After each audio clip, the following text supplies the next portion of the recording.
Ai, que bom dia. Tá, eu vou embora.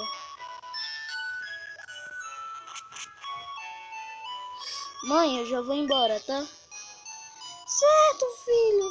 Você já tem 10 anos e todos os garotos saem de casa.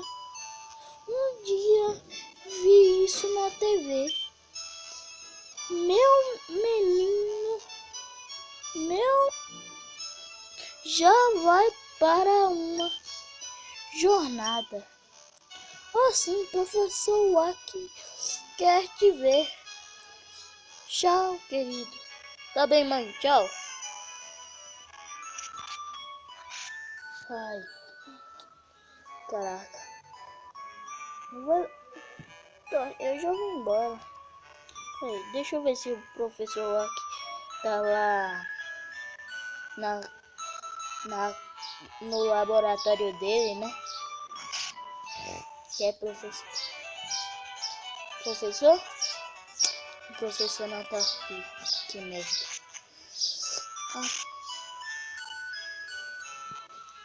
Caraca.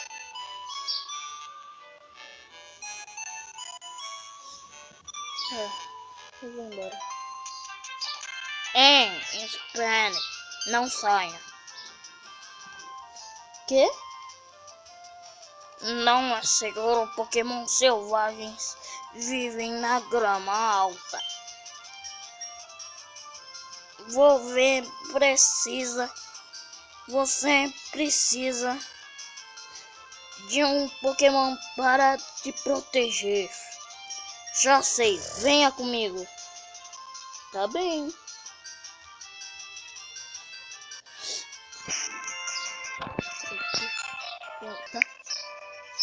Vovô, estou farto de esperar.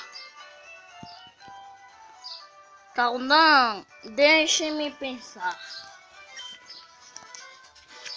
Sim, eu disse pra você vir. Espere. Aqui.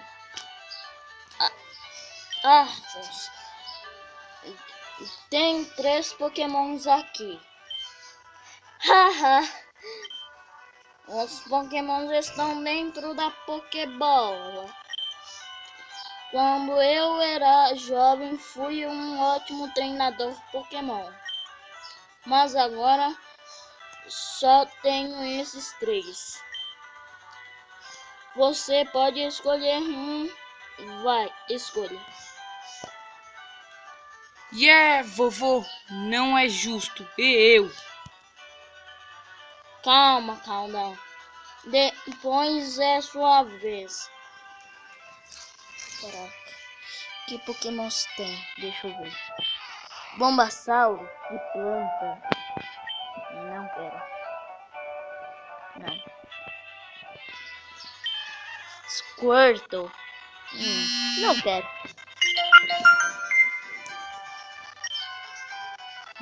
Charmander. É bom. Eu quero. É ótimo. Um Pokémon de fogo. Eu vou querer. Beleza.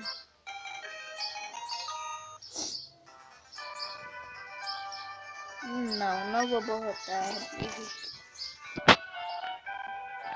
Agora é minha vez.